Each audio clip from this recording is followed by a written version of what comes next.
Today is October 30th, which is the day before Halloween. Now, tomorrow, at the local Halloween carnival in my town, there is gonna be a Halloween decorating cake contest. I have decided that this is the perfect time to make something that I've always wanted to make, which is the cake from Coraline. I'm also using this as an opportunity to practice my cake decorating skills. My piping skills need a lot of work, and so we're gonna definitely get some practice with that. We're gonna have to pipe that welcome home on the center of the cake, which I'm quite nervous about actually. Gotta make it look like it does in the movie, and gotta make sure the O has that double loop. The girls who know. What kind of cake do children like? Because that is the purpose of this cake. It's so that Coraline likes it. And I was like, yeah, children love sprinkles. So I am gonna be making a confetti cake. I've made this once before. It's a Claire Saffitz recipe in her first cookbook. We're gonna be making this beautiful confetti cake. Let us begin baking. I must gather my ingredients. Okay, we're gonna need flour, sugar, baking powder, salt, 3 sticks of butter, which I definitely have.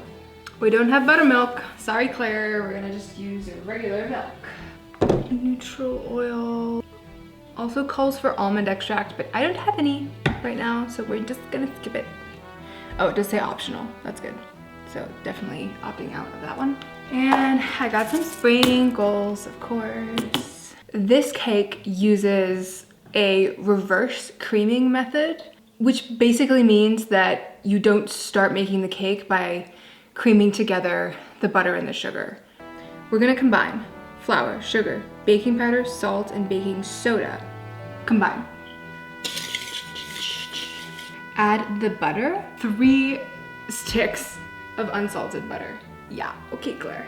Buttermilk and oil and beat on low just until the flour is moistened. I forgot about my coffee.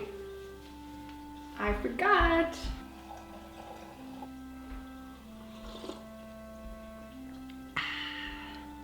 Yes.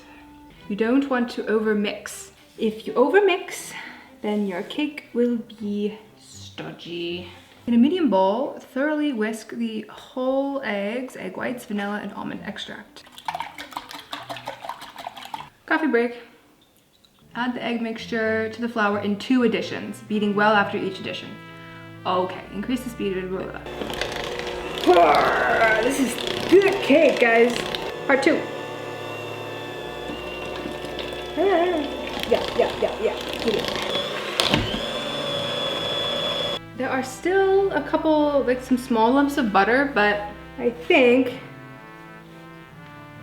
that when they bake, they will disappear. Coffee break. We need to get our cake pans and we need to oil them and line them. It's the whole thing. It's my least favorite part, but we gotta do it. Oh yeah. Parchment paper. And we should also preheat the oven.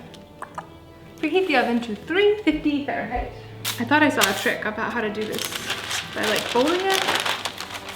Instead of like tracing the whole thing, trying to cut out a perfect circle, you like fold it into a bunch of pieces. Oh, it's perfect. Yeah. As they say, good enough. Oh, it's perfect.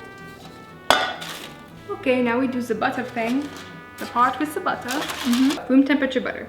We take a slab and we put it on our fingers.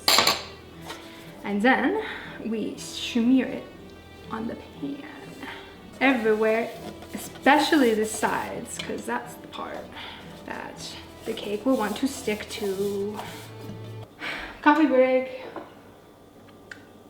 Spoonful of flour. And we plop it. And we sift it all around. And we're going to place it at the bottom. I'm gonna add all of them. That's good stuff. Come on. treat. I will be back when the cakes are baked and cooled down. Yeah, baby. These puppies are cooked.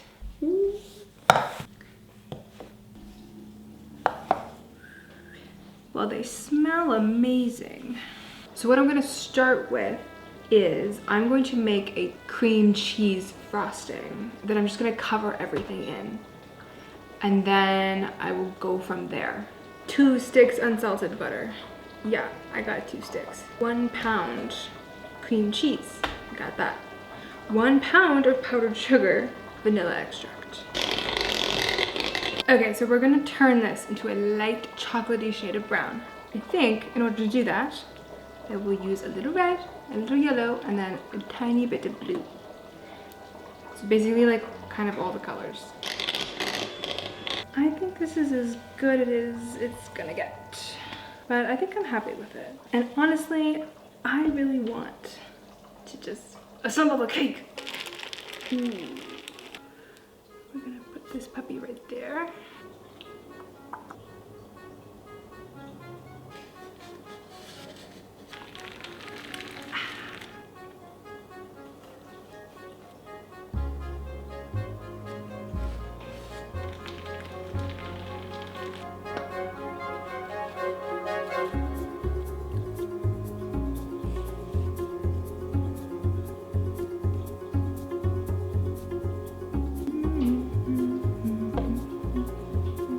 You know that point when you're doing a project and you start to despair?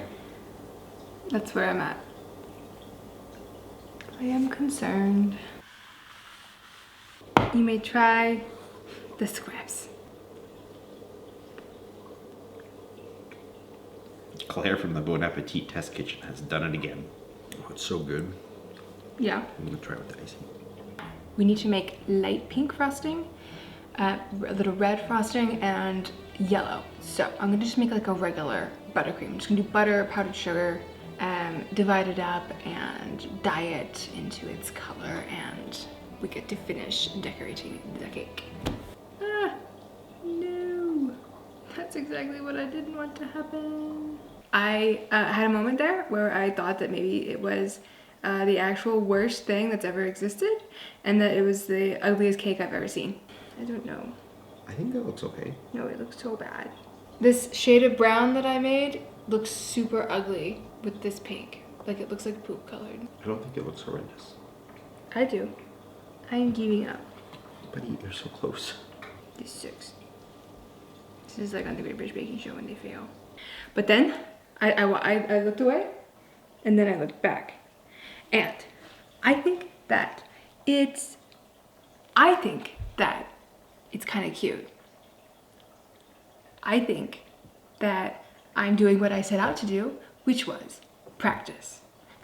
This is practice. Next step is I'm going to do the welcome home part, and it's gonna be okay. It's gonna be okay.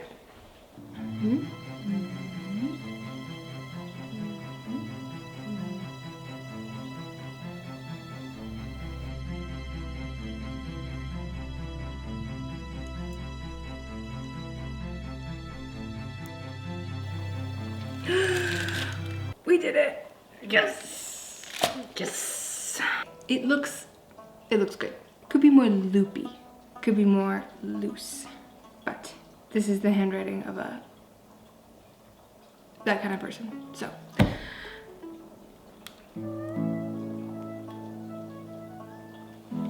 I think the candles will make it all better.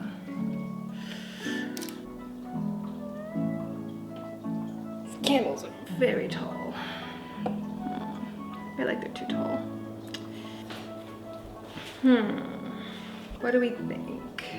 In the movie, the candles look really tall and skinny, like especially in proportion to the cake, but like if I got a candle that was like this tall, it would be too short. But this is definitely overkill. I don't think it's awful. The candles are very big, you're right. But that gives it like heft. You see how it's like breaking? Yeah, I think it looks great.